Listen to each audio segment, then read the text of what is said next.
পুনৰবাৰ স্বাগতম জনাইছো আপোনাক আপোনাৰ চেনেল দা ডাৰ্ক ট্ৰেভেলাৰ। মায়ং নামটোতে যেন অলেখ ৰহস্য সোমাই আছে। কলা যাদু বা ব্লেক মেজিকৰ ৰাজধানী বুলি কোৱা হয় এই মায়ং নামৰ ঠাইটুকুৰা। অকল ভাৰতবৰ্ষতে নহয়, গোটেই বিশ্বত মায়ঙৰ তন্ত্ৰমন্ত্ৰ আৰু ইয়াৰ ৰহস্যময় কাহিনী প্ৰচলিত। মায়ঙৰ বেজ বুলি ক'লে যেন আজিও আমাৰ গাৰ নোম শিয়ৰি উঠে। সৰুৰ পৰা এতিয়ালৈ আমি মায়ঙৰ নানান ৰহস্যময় কাহিনী শুনি আহিছো। ভাৰত বুৰঞ্জীৰ পৰা আদি কৰি মহাকাব্য মহাভাৰতৰ পাতত মায়ঙৰ নাম এই ঠাইটুকুৰাত ঘটা নানান ৰহস্যময় ঘটনাৰ বাবে লিপিবদ্ধ আছে। তন্ত্ৰমন্ত্ৰৰ দুনিয়াত মায়ঙৰ স্থান সুকীয়া, আৰু আজি আমি এই ভিডিঅ'টোৰ জৰিয়তে মায়ঙৰ ৰহস্যময় ইতিহাসটো আপোনাৰ আগত উপস্থাপন কৰিব চেষ্টা কৰিম। ভিডিঅ'টো আৰম্ভ কৰাৰ আগত আপুনি যদি আমি যোৱাবাৰ আপোনালৈ আগবঢ়োৱা কোকলাৰ ইতিহাসটো চোৱা নাই, ওপৰত লিংকটো দি দিছো, এবাৰ চাই ল'ব। মায়ং নামটো ৰহস্যৰ আন এটি নাম। পিছে আপুনি মায়ঙৰ নামটো কেনেকৈ আৰু কিয় মায়ং হল জানেনে? মায়ঙৰ নামটোৰ ওপৰত বহুত কাহিনী আছে। এক লোকবিশ্বাস মতে মায়ং নামটো সংস্কৃত শব্দ মায়াৰ পৰা লোৱা হৈছে।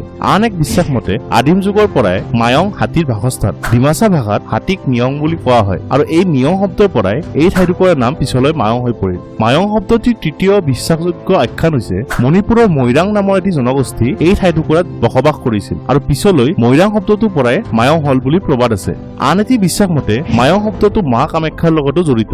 মা কামাখ্যাৰ আন এটি নাম হৈছে মা অংগা, আৰু তন্ত্ৰমন্ত্ৰৰ বাবে মায়ঙত মা অংগাৰ পূজা অৰ্চনা কৰা হৈছিল, আৰু মা অংগাৰ নামেৰে ঠাইডোখৰৰ নাম পিছলৈ মায়ং হয়। আপুনি ইয়াৰে কোনটো আখ্যান বিশ্বাসযোগ্য বুলি ভাবে আমাক কমেন্ট বক্সত কমেন্ট কৰি জনাবচোন।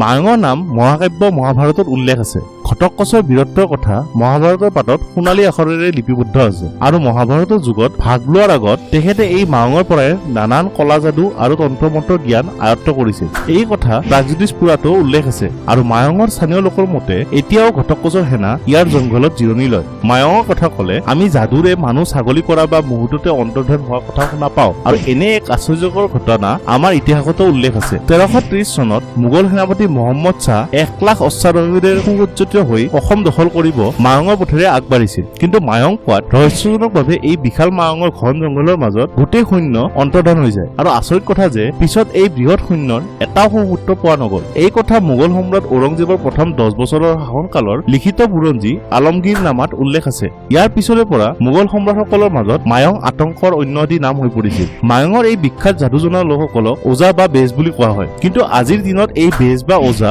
ইতিহাস হব ওলাইছে। অতীজত মায়ঙত নৰবলি প্ৰথা প্ৰযোজ্য আছিল, কিয়নো এই ওজা বা বেজসকলে তন্ত্ৰমন্ত্ৰৰ বাবে মা শক্তিৰ আৰাধনা কৰিছিল। অলপতে পুৰাতত্ব বিভাগৰ দ্বাৰা হোৱা খনন কাৰ্যত পোৱা নৰবলি দিয়া দা আৰু কংকালে এই কথা প্ৰমাণ কৰে। পুৰণি কালত মায়ঙৰ ওজাসকলে সাধাৰণ জনতাৰ হোৱা নানান বেমাৰ আজাৰ আৰু সৰ্পদংশনত হোৱা লোকৰ চিকিৎসা মায়ঙৰ বেজসকলে কৰিছিল। কিন্তু দুৰ্ভাগ্যবশতঃ আজিৰ দিনত এই বিদ্যা পাহৰণিৰ গৰাহত। মূলতঃ আৰ্থিক দুৰৱস্থাই এই বিদ্যাৰ উত্তৰাধিকাৰীসকলক এই বিদ্যা ত্যাগ কৰি অন্য কৰ্মৰ সন্ধানত চহৰমুখী কৰিছে। বৰ্তমান সময়ত আপুনি মায়ঙৰ ঐতিহ্য আৰু ইতিহাস মায়ঙত থকা সংগ্ৰহালয়টোত দেখিব পাব।